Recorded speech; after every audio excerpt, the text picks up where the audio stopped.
ഞാൻ നേരത്തെ പറഞ്ഞു, വേടൻ നമ്മുടെ ആരുമല്ല. അദ്ദേഹത്തിന്റെ റാപ്പ് സംഗീതത്തെ ന്യായീകരിക്കേണ്ട ആവശ്യമോ അദ്ദേഹത്തിനെ വേറെ ഏതെങ്കിലും രീതിയിൽ സപ്പോർട്ട് ചെയ്യേണ്ട ആവശ്യമോ നമുക്കുണ്ടെന്ന് എനിക്ക് തോന്നുന്നില്ല. പ്രത്യേകിച്ച് വലിയൊരു തലമുറയെ അദ്ദേഹം സ്വാധീനിച്ചുകൊണ്ടിരിക്കുന്നു, വലിയൊരു തലമുറയെ. ഉച്ചയ്ക്ക് 2 മണി മുതൽ രാത്രി 10:30 വരെ 7000 ആളുകൾക്ക് മാത്രം അങ്ങനെ നിൽക്കാൻ പറ്റുന്ന ഗ്രൗണ്ടിൽ 10,000 ചില്ലാനം വിദ്യാർത്ഥികളും വിദ്യാർത്ഥിനികളും യുവാക്കളും തടിച്ചുകൂടുന്നു. എത്ര ടൈം എന്നാലോചിച്ച് നോക്കുങ്ങൾ. പൊരി വെയിലത്ത് അവർക്ക് അവരുടെ ശാരീരികമായ ആവശ്യങ്ങളൊക്കെ നിർവഹിക്കണ്ടേ, മൂത്രമൊഴിക്കണ്ടേ, മറ്റു കാര്യങ്ങളൊക്കെ ചെയ്യണ്ടേ. പക്ഷെ അതിനൊന്നും ഒരു സംവിധാനമില്ല. ഉച്ചയ്ക്ക് 2 മണി മുതൽ രാത്രി 10:30 വരെ.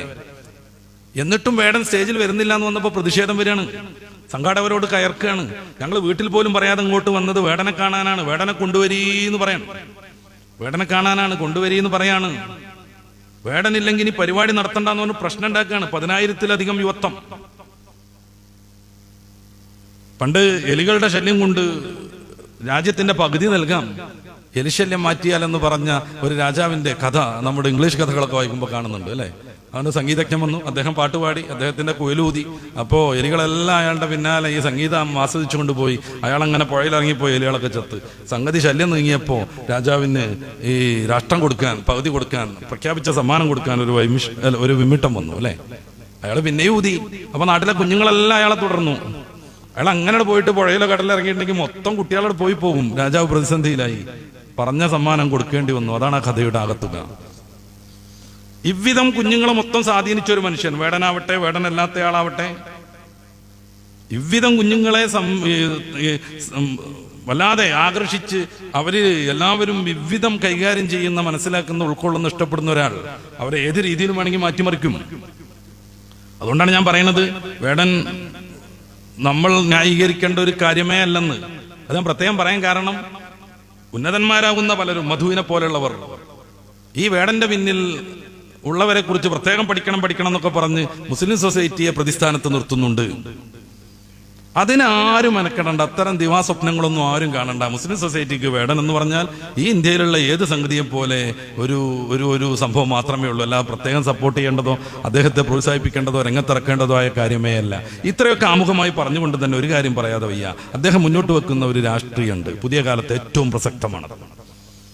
ഈ ജന്മിത്വ വ്യവസ്ഥയെ അദ്ദേഹം ശക്തമായി വിമർശിച്ചുകൊണ്ടിരിക്കുന്നു. നല്ല ആശയമുള്ള വരികൾ കൊണ്ട് ഈ ജാതി ജന്മിത്വ വ്യവസ്ഥയെ അദ്ദേഹം ചോദ്യം ചെയ്തുകൊണ്ടിരിക്കുന്നു. നിങ്ങൾ ഉന്നത കുലജാതന്മാരും നിങ്ങൾ വലിയ ഉന്നതന്മാരും അല്ലെന്നും അങ്ങനെയാണെങ്കിൽ ഒരു ചുക്കും ഇല്ലെന്നും അദ്ദേഹത്തിന്റെ ഭാഷ ഞാൻ പ്രയോഗിക്കുന്നില്ല, അദ്ദേഹം പാടുന്നു. ഇത് പലരെയും അലോസരപ്പെടുത്തിക്കൊണ്ടിരിക്കുന്നു.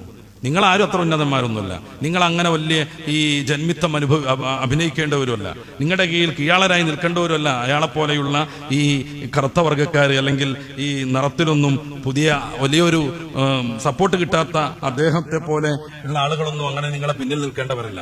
ഇനി നിങ്ങൾ അങ്ങനെ ഉന്നതന്മാരാന്ന് വെച്ചാൽ നമുക്കൊരു ചുക്കൂല്ല. ഇപ്രകാരം അദ്ദേഹം പല കാര്യങ്ങളെയും ചോദ്യം ചെയ്തുകൊണ്ടിരിക്കുന്നു. വേടൻ എന്നത് അദ്ദേഹം സ്വീകരിച്ച പിൽക്കാലത്തുള്ള ഒരു പേരാണ്. കിരൺദാസ് മുരളി എന്നാണ് അയാളുടെ പേര്. തൃശ്ശൂരുകാരനാണ്.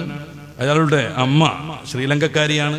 അതൊക്കെ വെച്ച് തീവ്രവാദത്തിലേക്ക് കൊണ്ടുപോയി അയാളെ പൂട്ടാനുള്ള ശ്രമങ്ങൾ വ്യാപകമായി നടന്നു. ഇനിയും പറഞ്ഞുകൊണ്ടേയിരിക്കുമെന്ന് അദ്ദേഹം പറഞ്ഞു. നമ്മുടെ പുതിയ രാജ്യത്ത്, പുതിയ വ്യവസ്ഥയിൽ ജനാധിപത്യം എന്നൊക്കെ പറഞ്ഞാൽ അത് കേവലം ഒരു ഓമനപ്പേര് മാത്രമാണ്. ഭരണാധികാരികളെ വിമർശിക്കാൻ പറ്റൂല, ശക്തമായ കേസ് വരും. ചില ആളുകൾക്കൊക്കെ 4 കൊല്ലം 5 കൊല്ലം മുന്നേ വേടം പാടിയത് ഇപ്പോ അവരുദ്ദേശിക്കുന്ന ഏതോ ഒരാളെ കുറിച്ചാണെന്ന് പറഞ്ഞിട്ട് കേസ് കൊടുക്കാൻ തോന്നുകയാണ്. അവരുദ്ദേശിക്കുന്ന ഏതോ ഒരാളെ കുറിച്ചാണെന്ന്. ലോകാകെ ഉലകം ചുറ്റുന്നു, പൈസ ഒക്കെ കളയുന്നു, ഒരു ഉപകാരമില്ലാത്ത ഭരണാധികാരി എന്നൊക്കെ പറയുന്നത് അവർക്ക് ഇങ്ങനെ തോന്നുകയാണ്. അത് നമ്മളാളെ പറ്റി തന്നെ ആണല്ലോ. എന്നിട്ട് 4 വർഷം കഴിഞ്ഞിട്ട് ഇപ്പൊ അവർക്ക് കേസ് കൊടുക്കാൻ തോന്നുകയാണ്. ഇയാൾ ഏറ്റവും ശ്രദ്ധേയനാകുന്നത് അയാളുടെ 2020 വന്ന ഒരു ആൽബം ഉണ്ട്. അയാൾ തന്നെ രചിച്ച, അയാൾ തന്നെ പാടുന്നത്. വോയിസ് ഓഫ് ദി വോയിസ്ലെസ് എന്നാണ് അതിന്റെ പേര് പോലും. ശബ്ദമില്ലാത്തവരുടെ ശബ്ദമാണത്. അത് ശരിക്കും വേടൻ ഉയർത്തിക്കൊണ്ടിരിക്കുന്നു. അത് പലർക്കും അലോസരം സൃഷ്ടിക്കുന്നു. അതുകൊണ്ട് അറസ്റ്റ് ചെയ്യാൻ വേണ്ടിയിട്ട് നടപടിക്രമങ്ങളൊക്കെ വളരെ പെട്ടെന്ന് പൂർത്തിയാകുന്നു. പലരുടെയും ആനക്കൊമ്പും പലരുടെയും പുലിനഖവും പുലിപ്പല്ലുമൊക്കെ ഇതിന്റെ മുന്നേയും വാർത്ത വന്നിട്ടുണ്ടെങ്കിൽ അവരുടെ വീട്ടിലേക്ക് ഒരു FIR ഇടാൻ പോലും ഒരു പോലീസുകാരന് പോയിട്ടില്ലെങ്കിൽ വേടന്റെ കഴുത്ത് തൂങ്ങിക്കിടക്കുന്ന വെള്ള സാധനം പുലിപ്പല്ലാണെന്ന് പറയുകയും തീരുമാനിക്കുകയും അറസ്റ്റ് ചെയ്യുകയും ചെയ്യുന്നു. വിവിധ വകുപ്പുകൾ വളരെ പെട്ടെന്ന് ജാഗരൂകരാകുന്നു. ഇത് സ്വാഭാവികമായി വിമർശിക്കപ്പെടേണ്ടതാണ്. ഇതെല്ലാം ജാതീയതയുടെ പേരിലാകുമ്പോൾ, വർണ്ണ വ്യത്യാസത്തിന്റെ പേരിലാകുമ്പോൾ ശരിക്കും വിമർശിക്കപ്പെടേണ്ടതുമാണ്. ഇന്ത്യ ജനാധിപത്യ രാജ്യമാണ്. എല്ലാവർക്കും നിലനിൽക്കാനുള്ള അധികാരമുണ്ട്. നമ്മുടെ ഭരണത്തെയും ഭരണകൂടത്തെയും നമ്മുടെ ഭരണ സംവിധാനങ്ങളെയും എല്ലാവരും ന്യായീകരിച്ചു കൊണ്ടിരിക്കണം എന്ന് ഇന്ത്യയിൽ നിയമമല്ല. അത് ഏത് ഭരണമാണെങ്കിലും. ഞാനൊരു പ്രത്യേക പാർട്ടിയെ ഉന്നം വെച്ചല്ല പറയണത്. ഇന്ത്യയിലുള്ള പ്രമുഖ പാർട്ടികളുണ്ട്, മാറി മാറി ഭരിച്ചു സങ്കല്പിക്കുക. അവരുടെ എല്ലാ തോന്നിവാസങ്ങളെയും ന്യായീകരിച്ചു കൊണ്ടിരിക്കണം ഇന്ത്യയിലെ ഓരോ മനുഷ്യനും എന്നത് ജനാധിപത്യ വിരുദ്ധമാണ്. അത് പണ്ടത്തെ നാട്ടുരാജ്യത്തിന്റെ നിയമമാണ്. പണ്ടത്തെ നാട്ടുരാജ്യത്തിൽ രാജാവ് എന്ത് പറഞ്ഞാലും അംഗീകരിക്കണമായിരുന്നു. നമുക്കറിയാമല്ലോ, രാജാവിനെ പറ്റിക്കാൻ വേണ്ടിയിട്ട് നഗ്നനാക്കി നടത്തിയ 2 നെയ്ത്തുകാരെ കുറിച്ച്. രാജാവിന് ഏറ്റവും നല്ല ഡ്രസ്സ് വേണം എന്നുള്ള വാശി വന്നപ്പോൾ അവർ കൊണ്ടുവന്ന ഡ്രസ്സ് സാങ്കല്പികമായിരുന്നു, സത്യത്തിലില്ലായിരുന്നു. പക്ഷെ അത് കാണണമെങ്കിലും അതിന്റെ മനോഹാരിത ആസ്വദിക്കണമെങ്കിലും നല്ല ബുദ്ധി വേണമെന്ന് അവർ ആദ്യമേ പറഞ്ഞു വെച്ചു. ആ കഥ നമ്മൾ വായിച്ചിട്ടുണ്ട്. ആദ്യമേ പറഞ്ഞു വെച്ചു.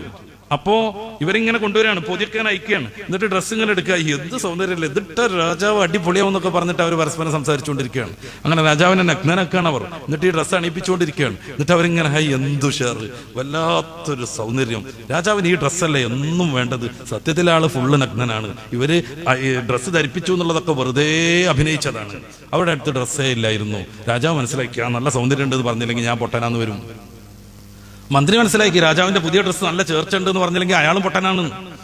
അങ്ങനെ ഓരോരുത്തരും രാജാവിന്റെ ഭാര്യ മനസ്സിലാക്കി ഫുള്ള് നഗ്നനായി കാണുകയാണ് രാജാവിനെ പരസ്യമായിട്ട്. പക്ഷെ രാജാവിന്റെ ഭാര്യ മനസ്സിലാക്കി ഞാനെങ്ങാനും അത് സൗന്ദര്യമല്ല എന്ന് പറഞ്ഞാൽ ഞാനൊരു മന്ദബുദ്ധിയെന്ന് മനസ്സിലാവും. അതുകൊണ്ട് നല്ല സൗന്ദര്യം എന്ന് പറഞ്ഞു. അങ്ങനെ രാജാവിനെ മുന്നിൽ നിർത്തിയിട്ട് നഗരപ്രദക്ഷിണം നടക്കുകയാണ്. അപ്പോഴാണ് ഇത്തരം അന്ധങ്ങളും ബോധങ്ങളും ഇത്തരം അഡ്ജസ്റ്റ്മെന്റ് ജീവിതങ്ങളും ഒട്ടും പരിചയമില്ലാത്ത 2 കുട്ടികൾ രാജാവ് നഗ്നനാണെന്ന് വിളിച്ചു പറയുന്നത്. അത് ഏതെങ്കിലും വേടൻ വിളിച്ചു പറഞ്ഞുകൊണ്ടിരിക്കണം. എല്ലാവരും ഒതുങ്ങി നിൽക്കുന്ന സമയത്ത് ഏതെങ്കിലും വേടൻ അത് വിളിച്ചു പറഞ്ഞുകൊണ്ടേയിരിക്കണം. നമ്മൾ ആലോചിച്ച് നോക്കുക, ഗുജറാത്തിലൊക്കെ 5000-ത്തിലധികം മുസ്ലിം ഭൂരിപക്ഷ പ്രദേശങ്ങളിലെ വീടുകളാണ് അടിച്ചു നിരത്തിയത്, ബുൾഡോസർ രാജ് നടത്തിയത്. കഴിഞ്ഞ ആഴ്ചയിൽ ഒരു ദിവസം മാത്രം 350ഓളം മുസ്ലിം സ്ഥാപനങ്ങൾ, പള്ളികളും ഈദ്ഗാഹുകളും മദ്രസകളും ഉത്തർപ്രദേശിൽ ബുൾഡോസർ ചെയ്യപ്പെട്ടിട്ടുണ്ട്. നമ്മുടെ സുപ്രീം കോടതിയുടെ വിധിയുണ്ട് ഇനി അങ്ങനെ ചെയ്യരുതെന്ന്. ആ വിധി കുറച്ചാളുകൾക്ക് മാത്രം ബാധകമെന്നും ഉന്നത കുലജാതന്മാർക്ക് അത് ബാധകമല്ലെന്നും അവർ സ്വയം തീരുമാനിച്ചിരിക്കുന്നു. വെറുപ്പിന്റെ അങ്ങാടിയിൽ സ്നേഹത്തിന്റെ കട തുറന്നവർ ഒരു വരി കൊണ്ടുപോലും ഇതിനെ പ്രതിരോധിക്കുന്നില്ല. വെറുപ്പിന്റെ അങ്ങാടിയിൽ സ്നേഹത്തിന്റെ കട തുറന്ന കുറെ ആൾക്കാരുണ്ട്. ഫേസ്ബുക്കിലെ ഒരു വരി കൊണ്ടുപോലും അരവരി കൊണ്ടുപോലും ഇതിനവർ എതിർക്കുന്നില്ല. എല്ലാവരും ഇതൊക്കെ അനിവാര്യമാണെന്ന വിശ്വാസത്തിൽ അങ്ങനെ മുന്നോട്ട് പോകുന്നു. സഹിക്കാൻ ഒരു വിഭാഗം, ചെയ്തുകൊണ്ടിരിക്കാൻ എല്ലാവരും.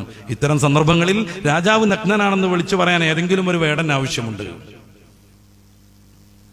ഇത് സമ്മതിക്കാതെ പറ്റില്ല. അദ്ദേഹം മുന്നോട്ട് വെക്കുന്ന രാഷ്ട്രീയത്തിന് വലിയ പ്രാധാന്യമുണ്ട്.